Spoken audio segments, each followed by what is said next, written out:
Clap. Oh, You got it. sounds like we are. All right, and we're off. So, Mr. Klinsky, welcome to the podcast, One to Come Up, where we interview the young up and comers of the world, making their names known. So, welcome, sir. Thank you for our first Yeah. episode here. Thank you for having me. I have a quick snapshot of your career here. So back in 2016, right? It was you founded Healthie.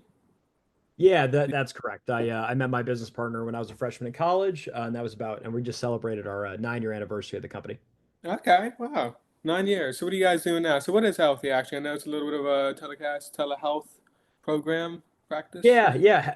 Healthy builds underlying infrastructure for digital healthcare. So we're electronic health record, patient engagement, and scheduling, all available via APIs and fully brandable interfaces. And effectively, we allow our customers to focus on what they're really good at, which is normally delivering patient care or owning a Yeah. specific part of the tech stack versus reinventing the wheel. All right, yeah. So you actually kind of lost me there. This is pretty complicated. So if you could break that down. So I guess in simpler terms, like explain it. Yeah. So the X for Y is like Shopify for digital health. So if you go back to, 2010 and you want to sell snowboards online, Yeah. people were having to write all the code to build their own shopping cart software. And Okay. now you fast forward today, if you're really good at making snowboards and selling snowboards, you're probably not great at building shopping cart software. Yeah. Why do that? But that's actually how Shopify started. They were a snowboarding company and then they built software and they Really? ended up becoming a software I company. didn't know that. Yeah. Yeah, and now look at them. But there was a similar story in digital health, where if you wanted to deliver, the best kind of modern cutting edge healthcare, you either had to build all of the technology yourself because the software that works for a hospital or that works for like an individual, doctor's office is not Yeah. meant for this modern care. Or you try to buy something off the shelf and that didn't work very well. So you had a lot of these companies that were spending a huge amount of money and time building something that was like 90% the same as their biggest, as one of their competitors, Yeah.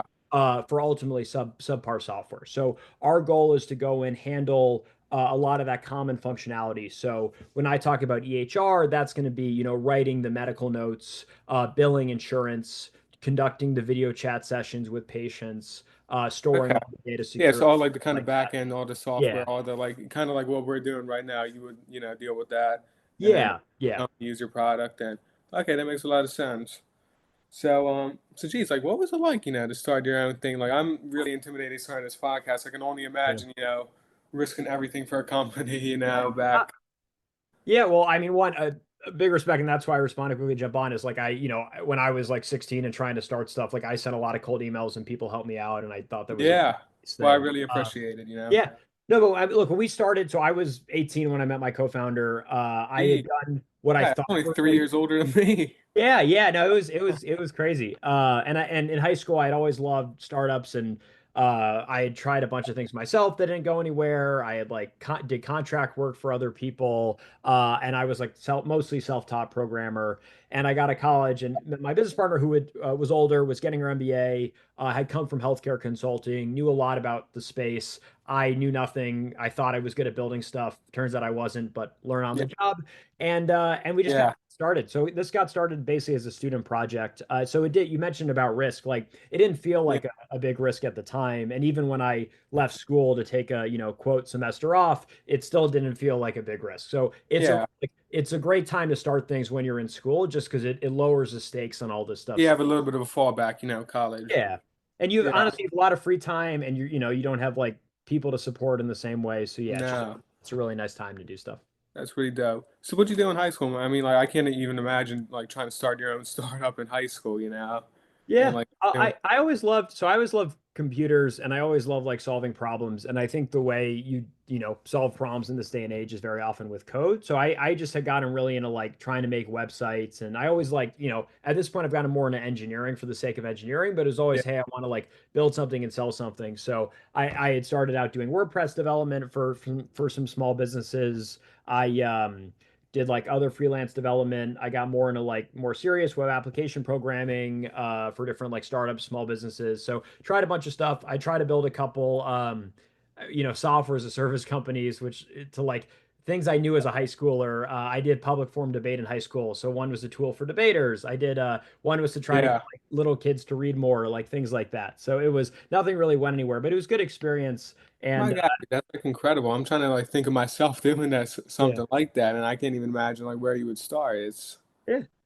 I mean, the yeah, journey of what I'm going to botch the quote, but the journey of 1,000 miles starts with a single step. So, like, the beauty is like it's easier than ever. There's better resources. There's all these AI tools. yeah. Just have something you want to build, and then just start trying to build it and learn along the way. And it's kind of amazing how well Where that. you can go with it from all that. But it's so how was like an Ivy League? Because I'm trying to go into college myself, or maybe a viewer who's listening. Yeah, Yeah. how is like the Yeah, most I look, I was only there a year, but I mean, it's overall people, college is important. I think people put a lot of weight in things that maybe they necessarily shouldn't, but I really like Penn. I mean, I think in many ways, like I met my co-founder via Penn, right? I'm yeah, still, close friends with a lot of folks from that year and similar. So it's great. Do I think if I had gone to another good school, it would have been a totally different outcome? No, I hope not, but I'm happy with it. yeah, People drive themselves crazy or like, at least I always felt I was able to do it in a way where I was still kind of me throughout the process, where, yeah, otherwise it could be tough. Like I think in the long term, it's better to be yourself than to try to make yourself a certain exactly. fit into some mold. Because you make yourself. It's not the school that you go to. It's you who ultimately makes yourself. Yeah. Yeah, Yeah, I think that's true. And I think a lot of times like people I feel like you kind of need to have like a big step up like at one point. So like whether that's college or after college, your first job or something to kind of like if you want to be on this super like, high track path, like being able to climb up to that pathway. So a lot of opportunities to do that. But college is definitely important. Like I'm really lucky I got in ED to Penn yeah. and kind of had an easy relative process there. So very happy about that. That's amazing. But as like as I'm speaking to you now, I really actually never met someone like you because I see you and you seem like very smart. I can just instantly tell that, and you're talking very fast and you really know everything. And it's like really incredible because that's like you're the kind of people that's out there in this world that are like, doing all these incredible things. And I wonder like, God, how are these people, so young doing so much, but they're really like people like you, and I can't even imagine that. Yeah, I don't know. Look, I think I'm from New York City, so I think the talking fast is an Ah, important thing. I maybe wouldn't it's describe that. that to any sort of intelligence. But no, I mean, look, what I'll say is when I got a pen, I had the same reaction in a different way where I had always done decently in school without a huge amount of work, and then I took a couple classes at Penn where it was like I was trying incredibly hard, harder than I ever had in any class, and I was doing terribly, and I like was barely, this is like a Wow. discrete mathematics classes, and it just like was not clicking for me at all. And I had friends who were getting A's, still putting in work, but not as much work and without as much struggle. And I'm like, wow, like people are Yeah, there's way, like even way, people way smarter beyond than you. me. Yeah. There's Yeah. even So people it's all beyond it's you. all different. So like the way I view myself is like I am not the smartest person. I'm not the best at any one thing, but I can combine a lot of things well together. And Yeah, that and get the itself job is done pretty like valuable. that. Yeah, exactly. So, so Forbes 30 under 30. That's where I found you. That's how I came up. With this one to comment. Those are the people that Yeah. I'm going to interview. Um, so like, have you met anyone else from there from Forbes 30 under 30 or? Yeah, I have. So there's a good community in New York. So there's like generally like there's a group chat and there's monthly events and people do things outside of that. And then like other folks we work with outside of that list, just in my day-to-day work, also happen to be on the list. So I've met a variety of folks on the list. So, I found there also that you did $18 million, right, in venture funding, right? So man, Yeah. like at 19 years old, you had 18 million bucks, and they said go start this company, and that's amazing. So like, how do you even like acquire $18 million? Like, Well, it was so we started the business to apply to a business plan competition at school, which we lost in the first round, and then we kept on doing it, and we were able to sign up a couple of customers, and we raised money from organizations on Penn's campus. So other reasons why I think like I still very fond of Penn is because. We got like a lot of the initial capital from Penn as well. So they had grant organizations on campus. They had Dorm Room Fund, which is First Rounds Capital college arm. We got initial funding there. We then got into an accelerator program that summer. Techstars New York. That was like about $100,000. And then from there, we raised what at the time was a seed round, which was ended up being $1 million. And we did that in January of 2017. So basically, a year after starting the Yeah, company. they're just handing, you're getting all this money and then Yeah, yeah, but no, we didn't get $17 million off the bat. We right ended off the up doing bat a now. $17 million A years and years later. And then we just did a series, we just announced the Series B. But the why we were able to stay around for all those years was because we had customers and the customers paid us. And that's ultimately our we talk a lot about it. Our best investors are our customers, and we really do mean that. It's the best way to raise money. Yeah.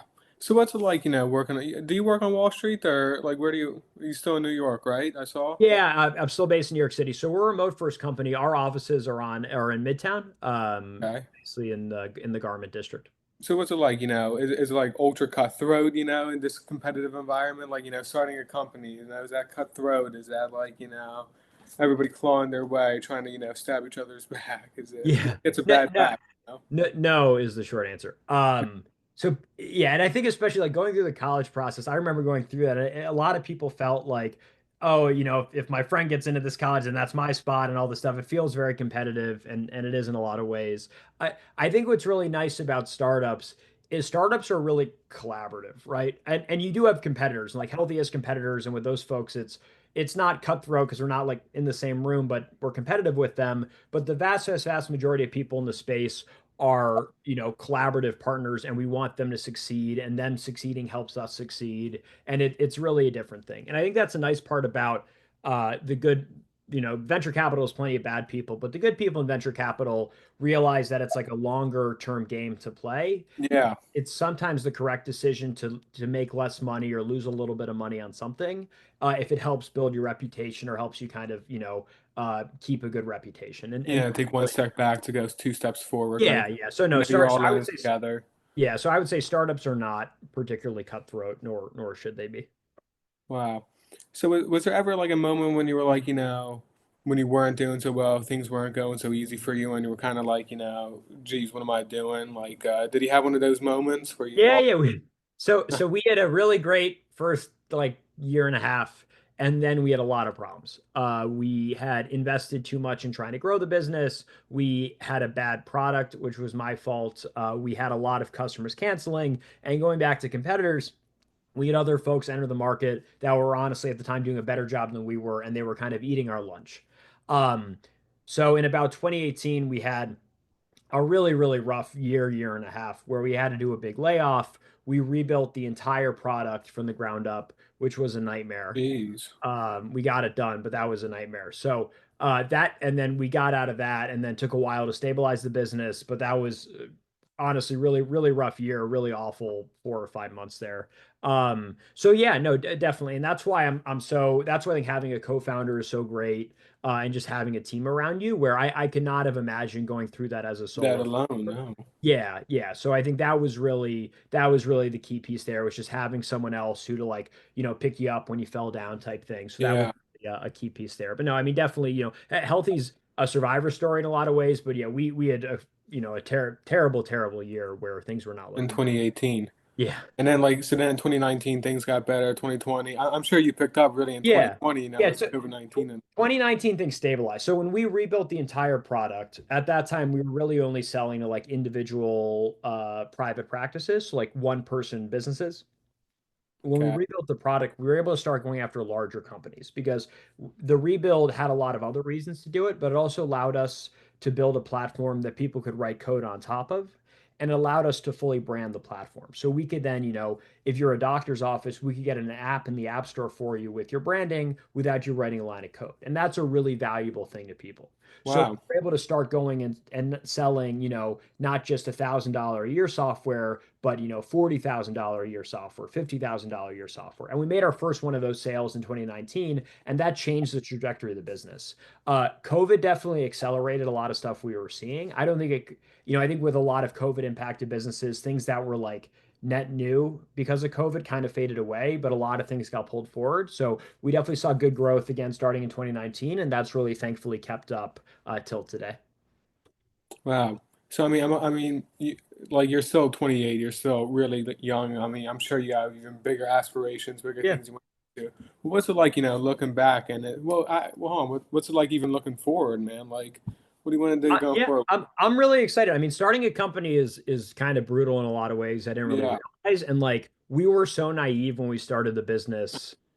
think anybody will be. Yeah, but we made a lot of decisions that in hindsight were kind of dumb ideas that we then had to dig ourselves out of, and that put us on a different path than if we had gone in a good way than if we had gone in with all this experience because we tried things out that by the time we realized they weren't good ideas, we kind of had to do them and get through them anyways, and they ended up working out enough times where it just kind of transformed the business. So, anyway, so I'm very appreciative and thankful and lucky in a lot of ways to have gotten through a lot of that getting off the ground stage. I don't really want to do that again. Yeah, Two, I'm incredibly excited about the business we're in. Our healthcare system in this country is so screwed up.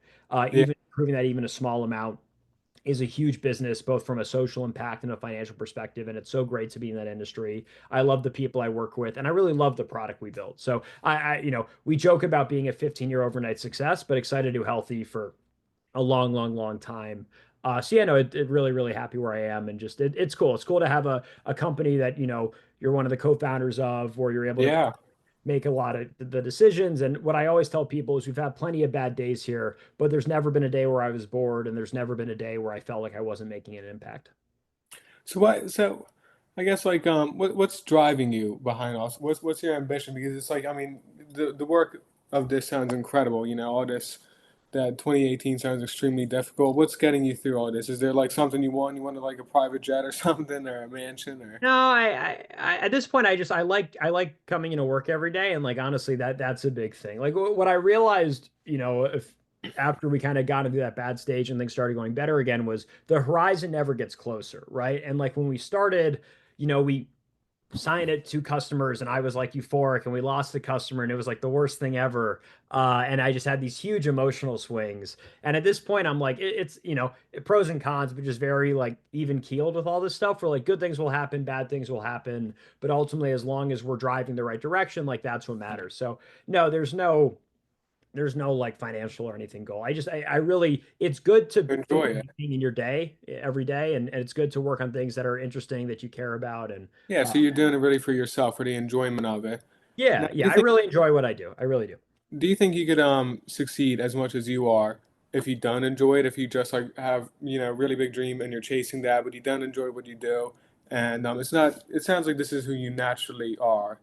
You Yeah, know. I mean, like you read like there's stuff online about like fire, which are where all these people want to like make a bunch of money as like working at Google, and then they're trying to retire as soon as possible so they can go like live on a beach. And there's nothing at all wrong with that. I think some like this whole dichotomy of like some people live to work and some people work to live. I do think is true a lot. Um, Yeah, I would, but I would, however, especially if you're, 16 or 28 or, if you're not 50 years old, I would challenge yourself and be like, hey, is there a work out there that's both like financially rewarding and I also really enjoy, right? And there's a lot of stuff out there. And I wouldn't pigeonhole yourself or write yourself off as, hey, I just gotta like get through this just so I can, basically quit. I do think there are a lot of good opportunities out there. for that. Yeah, because I'm just, yeah, I'm trying to figure it out all for myself. I'm kind of like where you were at when you were. Yeah. Obviously not that the same, but it's like I'm trying to think about my own career, and it's kind of difficult. It's kind of scary. It's a little daunting just to look out so far.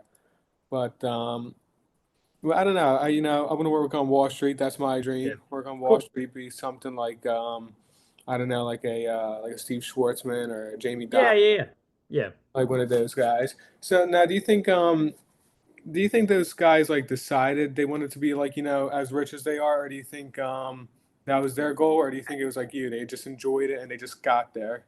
I I don't know a lot of people who are very successful who do not like what they do and do not have like a big desire, like a almost like a pathological sense that they really like what they do. Like I don't know any of these folks personally, but it definitely does feel like I like reading a lot of books about these folks, or you read books about like star athletes, and I think it's all pretty similar. That there's this like big internal drive where they like the work, or they need to do the work in a way that I think then leads to a lot of other things, or maybe they get a lot of enjoyment over driving a big ROI or similar like that. But I don't think it's just a money thing.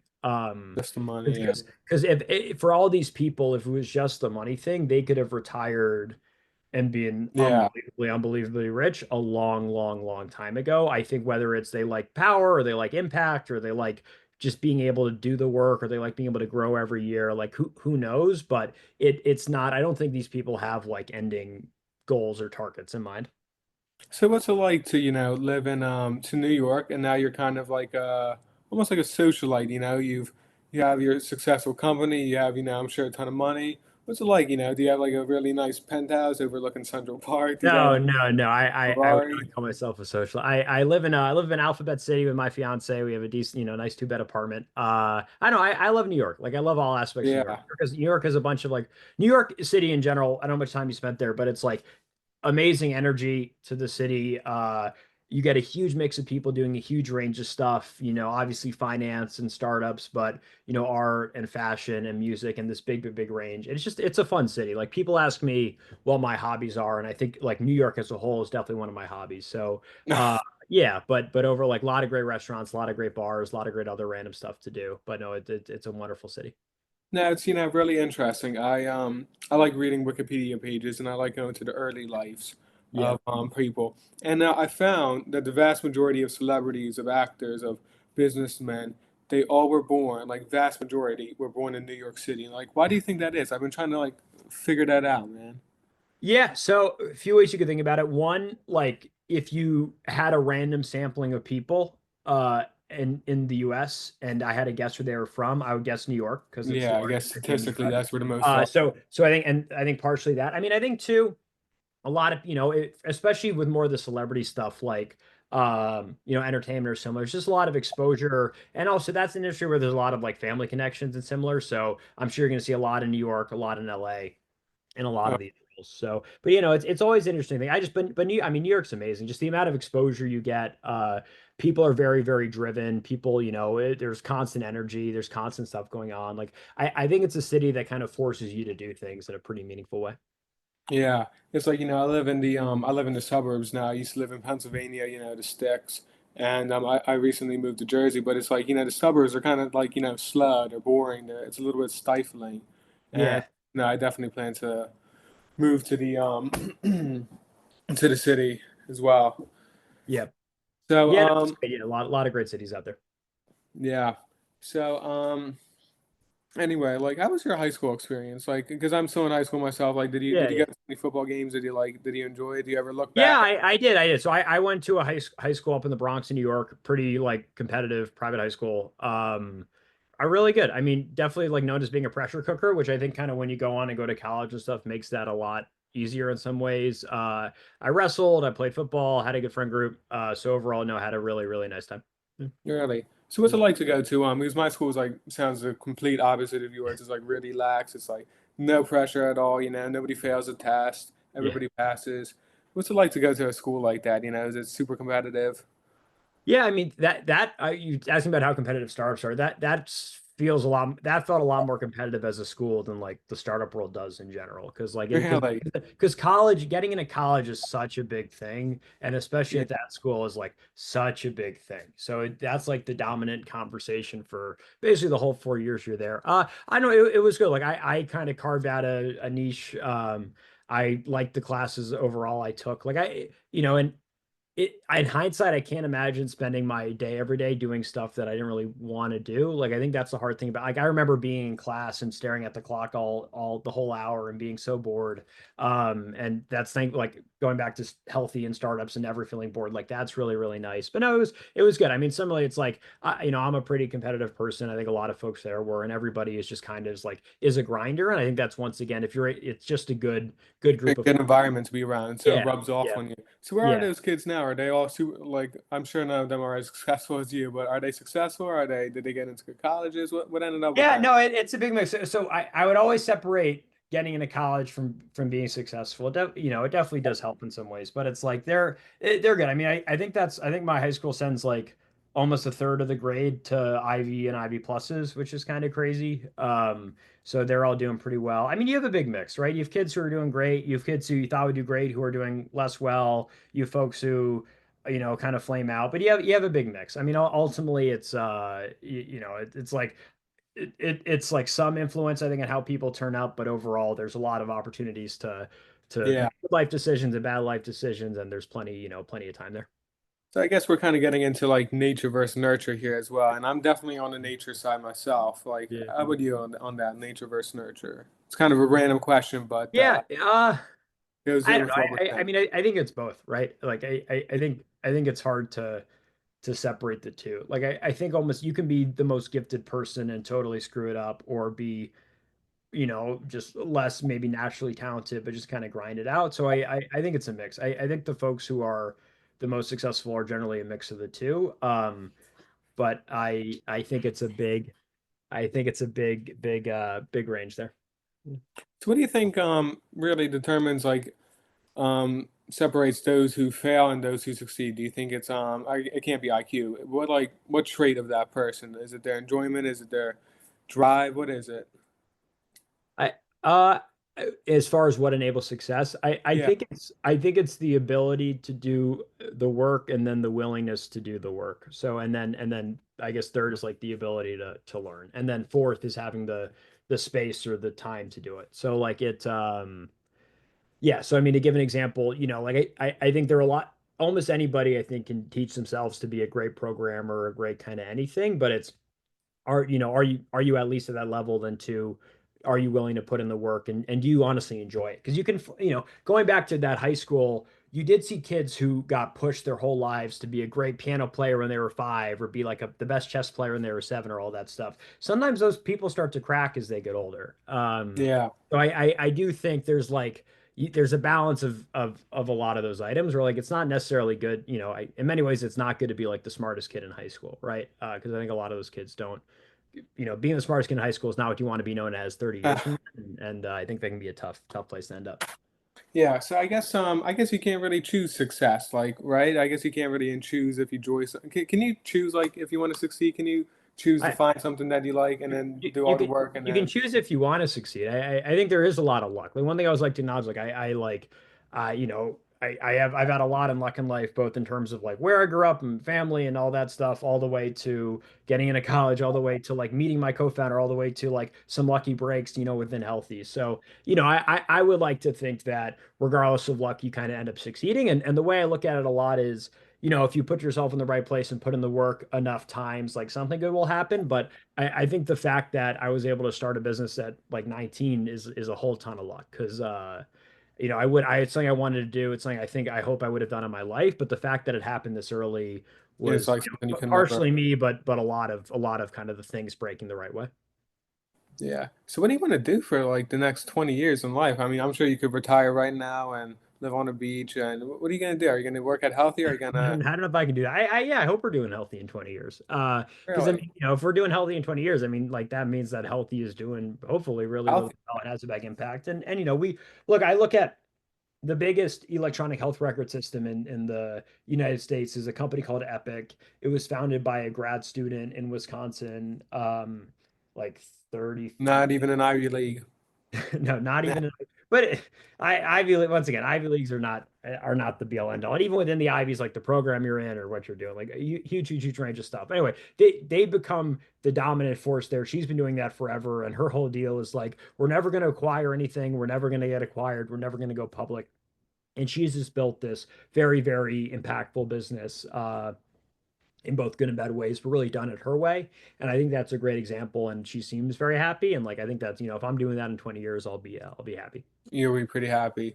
So what do you do in New York all day? Like, I mean, like, what's your day to day? Like, you wake up, you go to work, you put in your Yeah, hours. yeah, yeah. So normally wake up. I have a dog, so we'll take the dog out. We'll normally, if I'm in the office that day, I'll bike to work and then go work kind of full day, and then depending on the day, go to the gym, go see friends, things like that.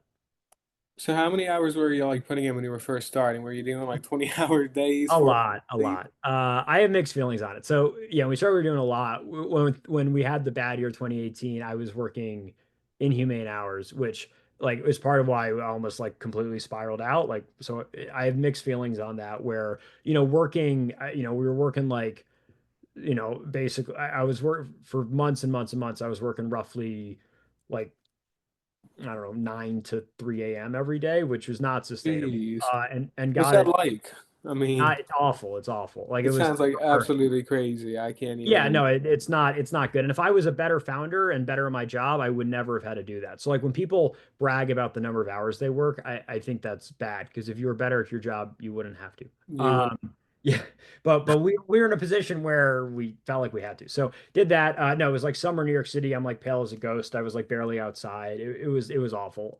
Do not recommend. And then coming out of that, I realized it's really important to have a life outside of work and have at least some semblance of work-life balance. So hours now are a lot better. And also I really enjoy what I do. So like if I'm don't have anything else I'm doing, I'll be on email, I'll be writing code, but it's fun. It's not it doesn't It's feel like not. yeah. So what got you through all that, man? I mean, I'm trying to like imagine what got you through all those. Did you like not want to fail? Was it like because you enjoyed it, or what Well, was it? I did not enjoy it. Yeah, you sound that kind of was not crazy good. doing it all. You know what? Yeah, no, that was miserable. I had like it felt like I had the whole company was relying on me and I didn't want to let the company down. And that was like the big like path because when we were struggling, we did this layoff and we needed something. And I'm like, okay, great. Like we're gonna rebuild the whole software. And like this was like the thing that was gonna save the company. And I really did internalize that. And like that was kind of like my own mental state was like, we got to do this. We got to succeed. We got to get this done. And it was the project was a mess, but we did get it finished. But it was yeah, no that so it just honestly just like a pathological like I need to get this finished. You need to get it like. So I mean geez, so like when you're working all those hours in the office, and there are people that are living their lives. Do you ever? What do you like think of those people that are like not working so hard? Do you think? I mean, I guess There's nothing wrong with that. I mean, so we were going through that. So 2018, I would have been I guess a junior. Yeah, I guess that in was college, yeah, yeah. So, that was always tough because I moved back. I was living with my parents. I moved back home. Going back to the success stories, like that was a huge advantage I was able to have was like live rent free for years when we were starting the business. So going back to luck. Um, but anyway, so my friends are, doing internships and stuff, but are overall like college kids and are drinking all the time and are having a very relaxing time. And I'm like losing my mind doing this stuff. So I yeah, definitely felt I liked what I did and I cared a ton about what I did, but definitely felt, I guess yeah. I don't know if jealous is the right word. Like, oh, like that seems really nice. When everybody graduated and I saw them start to work full-time jobs, that's when I was like, oh, I really, really like what I do because I heard them complain about their boss or what they had to do that day, and now I'm like, Yeah, I really never have that. So that's the moment. That's when I really started appreciating what I was doing. when you were like, all right, I'm glad I got a little bit of a head start on this. I got through it all right now. That's Yeah. And it's nice. It's nice to be able to decide, at the end of the day, like I'm responsible for kind of the work Healthy does. And the nice part, and that's like a big responsibility, but the nice part is I can kind of choose within reason what I do on a day-to-day basis to help further that. So I'm never stuck doing 12 hours of work that I feel like is useless or is just going to get thrown out. so like how many employees do you have right now? Is your co-founder still with you, or? Yeah, yeah, yeah. Yep. She's still there. We're about 130 people. Wow, 130 people. Yeah, That would be yeah. crazy to see it like, grow from like just you and her, and now you're all the way, to 130, and you look back and it's like, wow. Yeah, and Like like it, I never had a real job. I never had like a formal job like this before Healthy. So um, every time we hire somebody, it's like the biggest company I've ever worked at. I never hired anybody before Healthy. I never managed anybody. So you learn a lot of stuff. But yeah, it's been cool. yeah. So what's like kind of like your social circle? Do you have anybody like famous in your social circle? Or do you have like any I mean, I know it's kind of like hard to answer. Yeah, no, no, not really. One of our investors is an NBA player, so that's been fun. Really? Can you tell Yeah, us which one? yeah. It's Mason Plumlee who's on the Suns right now. Okay. I'm not a big basketball guy, so I don't Yeah, know. no, he's awesome. So he was this speaking of small world in college and stuff. He was so he played for Duke. My co-founder went to Duke. They were on the same hall freshman year, and they were like lab partners in a chemistry class. So he was in the league, and then I think a lot of these NBA players or athletes in general are trying to basically diversify. So yeah, no, it's cool. So he's invested in all three of our rounds. Incredibly nice guy, but no, that's probably the most famous person we're involved with. Pretty dope. So like, what's the coolest thing you ever done? Because I'm trying to like, it's a different world you're in. It's, different echelon. There's different things to do. Like, have you ever done like, I don't know, like something insane that like, I can't even imagine. Like, have you ever been like, sat in a box at the Super Bowl or like, been to Uh, some really cool concert? never sat in a box in the Super Bowl. I'm trying to think of stuff via Healthy. Yeah. I Because mean, you got to enjoy this money, man. You gotta spend it well, sometimes. no, well, look, I care about Healthy, and that's ultimately the important part. And no, I mean, cool stuff. I just think it's a lot of like smaller things. I think I mean, look, on a Healthy level, like we get to do a full team retreat every year where we basically bring everybody we have into like a, like resort and like the Poconos Really? or most recently, yeah, Terrytown. So that's great. That's awesome on a personal level. I don't know, it's been cool. I mean, just a lot of cool moments. Like I don't think anything incredibly crazy, but just a lot of like nice aspects. Wow. I guess I'm kind of like out of questions, but I guess if there's like one piece of advice, what would that be? I know it's a very, tough, Yeah. open question. Like everybody's different, No, but I look, I mean, I think for people earlier on in their careers, it's just like put yourself out there and like, I think about with Healthy, met my co-founder at an entrepreneurship event on campus that like I went to kind of on a whim and had no real reason to be at and almost didn't go to, and that kind of changed the trajectory of my life. And I wow, think there are all these opportunities where we like cold reach out or just putting yourself out there. I think that's the biggest thing. Like I think people are very wary of failing and putting themselves out there and talking to people and kind of doing that stuff. And I think that's the most valuable thing. And I think it's extremely more and more valuable the younger you are and the earlier you are. So that's why like, doing something like this where you email a bunch of people and ask to talk to folks. And I think you'll be surprised how receptive people are to having conversations because I think people really, a lot of folks, 10, 30 years out from being 16, were in a similar position then and got help from people who didn't need to help them, and are pretty happy to pay that back. So that's my biggest piece of advice for very early on. I think like for founding a company, my main piece of advice is just it's a marathon, not a sprint. You cannot sprint a marathon. yeah, So just you need to have some balance in your life, and you're a better founder if you have a life outside of work and have an identity that's not just your company. Because when your identity solely becomes your company, it's too wrapped up, and it's hard to like deal with like ups and downs in a productive way. wow. Well, thank you. I really have appreciated this. This was our first episode. I know I wasn't like the best interviewer. I didn't have, the best questions, but I'm still No, yeah, figuring you're it out. great, and it's cool. It's cool you're doing this. So yeah, Yeah, best of luck and great talking. And yeah, let me know if I can help with anything thank else. you. Thank you, man. All right. Well, Awesome. All enjoy right, your night, dude. you too. Thanks, Daddy. Bye. Thank you, man.